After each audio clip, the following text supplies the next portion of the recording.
Another day, another vlog. So nanghugas kog plato dira guys kay gikan na ko nang human og kaon, tapos pag human ana is manglimpyo pa ako sa room, mag-change pa kog mga punda. Tapos kana nag-arrange ko sa akong mga sinina kay nakalat naman god. Wala pa na ako na pilo akong mga sinina, and then dira ilisan ako ng mga bed sheets, tapos ako ang mga punda sa unlan. Kapoy gid kay siya guys, kay imo tanan pag living alone ka.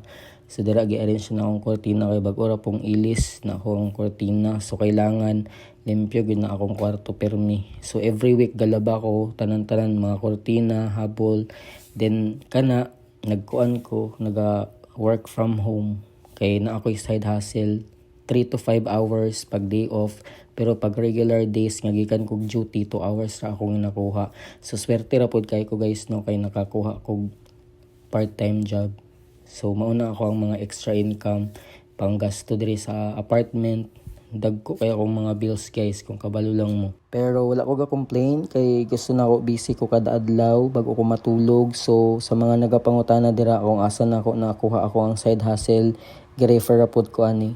So mao lang na guys, see you on my next video. Ingat po tayong lahat. Bye.